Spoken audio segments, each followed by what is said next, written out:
नमस्कार दोस्तों, स्वागत है आपका हमारे यूट्यूब चैनल में। दोस्तों आज हम लोग बात करने वाले हैं डीएलएड सेकेंड सेमेस्टर के विज्ञान के अति लघुत्तरीय प्रश्न के बारे में। पहला प्रश्न है, पृथ्वी पर ऊर्जा का सबसे बड़ा स्रोत कौन सा है? उत्तर है, पृथ्वी पर ऊर्जा का सबसे बड़ा स्रोत सूर्य है। नेक्स्ट क्वेश्चन है, गीले कपड़े, गीली लकड़ियाँ तथा वस्तुएं धूप में रखें तो क्या होता है? तो आंसर है, सभी वस्तुएं सूख जाती हैं। नेक्स्ट प्रश्न है, सूखने की क्रिया में नमी कहाँ चली जाती है? आंसर है, वाष्पीकृत होकर वायु में मिल जाती है। नेक्स्ट प्रश्न है, हवाओं का चलना एवं वर्षा होना किसके कारण संभव है? आंसर, वस्तुओं का चलना या वर्षा का होना सूर्य की ऊर्जा यानी कि सौर ऊर्जा के कारण संभव है। नेक्स्ट प्रश्न है, ईंधन से क्या तात्पर्य है? जो ऊर्जा या पदार्थ दहन की क्रिया द्वारा ऊर्जा प्रदान करते हैं उन्हें हम ईंधन कहते हैं।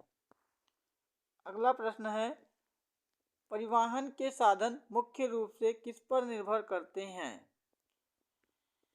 तो परिवहन के साधन पेट्रोलियम उत्पादों पर निर्भर होते हैं।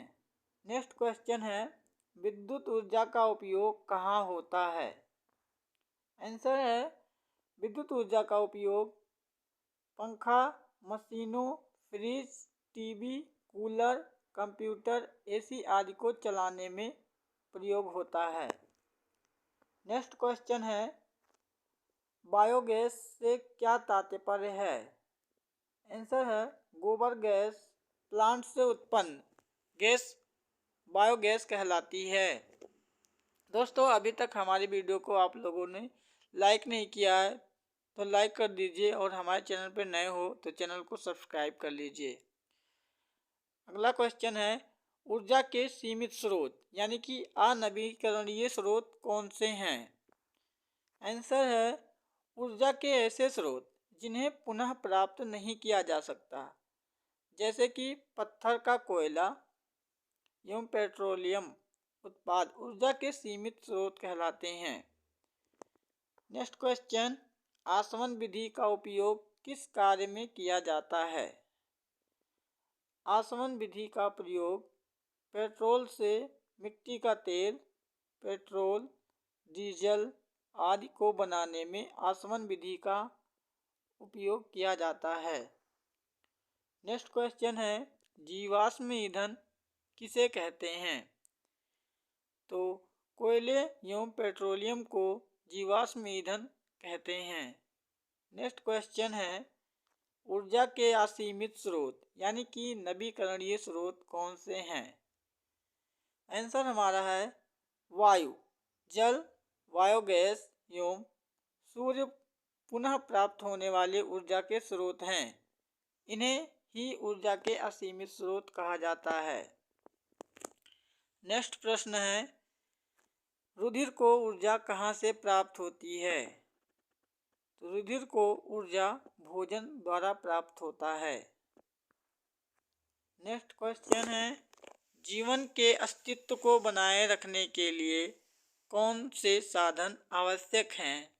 तो हमारे जीवन के अस्तित्व को बनाने के लिए भोजन, कपड़ा, मकान, यातायात, शिक्षा एवं मनोरंजन के साधन अति आवश्यक हैं।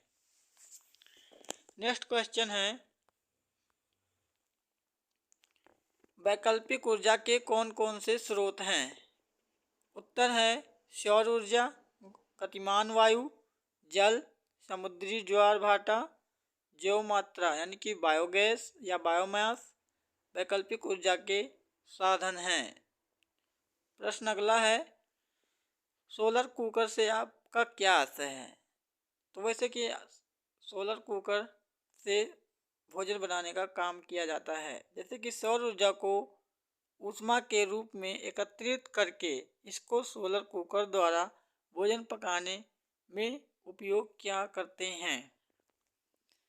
नेक्स्ट क्वेश्चन है, सौर सेल यानी कि सोलर सेल किसे कहा जाता है या किसे कहते हैं? उत्तर है सौर की प्रकाश ऊर्जा को विद्युत ऊर्जा में बदलने की उक्ति को सौर सेल कहा जाता है। अधिक संख्या में विद्युत धारा प्राप्त करने के लिए अधिक संख्या में सोलर सेलों को जोड़ा जाता है, जिसे सोलर पैनल कहते हैं। अगला प्रश्न है सोलर पैनल का प्रयोग विशेष रूप से कहाँ किया जाता है? तो यह है दूरस्थ ग्रामीण क्षेत्रों जहाँ विद्युत उपलब्ध नहीं है, वहाँ रोशनी, रेडियो, टीवी तथा जल पंप चलाने के लिए सोलर पैनल का प्रयोग विशेष रूप से किया जाता है। नेक्स्ट प्रश्न है पवन ऊर्जा क्या है? वायु के गतिशील होने से उत्पन्न गतिज ऊर्जा को पवन ऊर्जा कहते हैं। नेक्स्ट प्रश्न है क्या जल ऊर्जा का स्रोत है? बहते हुए जल में गतिज ऊर्जा होती है। इस गतिज ऊर्जा को जल विद्युत ऊर्जा संयंत्र द्वारा विद्युत ऊर्जा में बदला जाता है। इसी प्रकार बहता हुआ जल ऊर्जा का स्रोत है। नेक्स्ट क्वेश्चन है क्या ज्वार भाटा ऊर्जा के स्रोत हैं? उत्तर है ज्वारीय लहरों यानी कि तरंगों में अपार गतिज ऊर्जा होती है। इस ऊर्जा को विद्युत ऊर्जा में बदलने या बदला जा सकता है। इस प्रकार ज्वार भाटा ऊर्जा का नवीकरणीय स्रोत है। भारत में ज्वारीय जल से विद्युत ऊर्जा तैयार की जा रही है तथा इस पर नवीन खोज तथा शोध कार्य चल रहा है। नेक्स्ट प्रश्न है ऊर्जा संरक्षण नियम क्या है? उत्तर है ऊर्जा के संरक्षण के नियम अनुसार ऊर्जा का विनाश नहीं होता है, केवल एक प्रकार की ऊर्जा का दूसरे प्रकार की ऊर्जा में परिवर्तन होता है।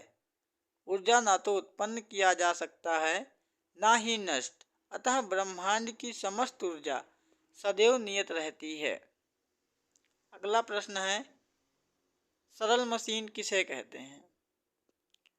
ऐसे साधन जो कार्य में सरलता, सुविधा और तेजी से काम करने में सहायक होते हैं उन्हें सरल मशीन कहते हैं।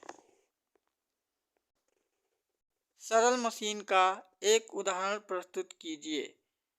तो आंसर है चाबी। प्रश्न अगला है सरल मशीन के प्रकारों का उल्लेख कीजिए। सरल मशीनें निम्न प्रकार की होती हैं जैसे कि उत्तोलक, पेंच, घिरनी, झुका हुआ तल, पहिया और धुरी। नेक्स्ट प्रश्न है घिरनी को समझाइए। घिरनी एक प्रकार का सरल मशीन है। यह चल तथा अचल दोनों तरह व्यवस्थित हो सकती है। नेक्स्ट प्रश्न है उत्तोलक कितने प्रकार के होते हैं? ये बहुत इम्पॉर्टेंट क्वेश्चन है, ये हो सकता है पूछ ले इस साल।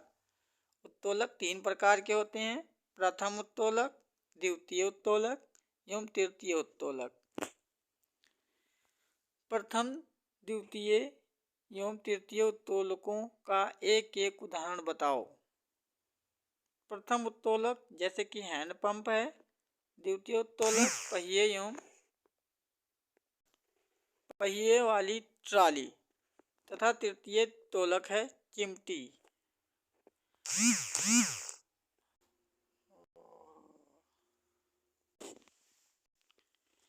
झुके हुए तल की सहायता से आप किस तरह का कार्य आसानी से कर सकते हैं? झुके हुए तल की सहायता से भारी भार को ट्रक में आसानी से चढ़ा सकते हैं। नेक्स्ट प्रश्न है कोशिका क्या है? मानव शरीर जिन असंख्य छोटी इकाइयों से मिलकर बनता है उन इकाइयों को कोशिका कहते हैं। नेक्स्ट क्वेश्चन है केंद्रक क्या होता है? केंद्रक कोशिका का सबसे बड़ा अंग है। यह कोशिका के मध्य में स्थित होता है और कोशिका रस का ही सघन पिंड है। यह अधिक गहरे रंग का होता है, अतः इसको कोशिका में आसानी से पहचाना जा सकता है। केंद्रक ही कोशिका का जीवन है। नेक्स्ट क्वेश्चन है, केंद्रक जीव द्रव्य क्या है? केंद्रक के अंदर गाढ़े तरल एवं चिपचिपे पदार्थ को केंद्रक जीव द्रव्य कहते हैं। नेक्स्ट क्वेश्चन है, कोशिका के कितने अंग होते हैं? कोशिका के 3 अंग होते हैं, कोशिका भित्ति, कोशिका द्रव्य, कोशिक या केंद्रक। नेक्स्ट क्वेश्चन है, ऊतक कितने प्रकार के होते हैं? ऊतक निम्न प्रकार के होते हैं, उपकला ऊतक, संयोजी ऊतक, संवाहन ऊतक, पेशीय ऊतक और 5वां है तंत्रिका ऊतक। इसको आप लोगों रफ में लिख लीजिएगा। जीवन का आधारभूत क्रियाएं क्या होती हैं? जीवन की आधारभूत क्रियाएं निम्न प्रकार की होती हैं, जैसे कि पोषण, श्वसन, उत्सर्जन, परिसंचरण, नियंत्रण तथा समन्वयन या फिर वृद्धि तथा प्रजनन। दोस्तों, वीडियो को पूरा तक देखने के लिए आप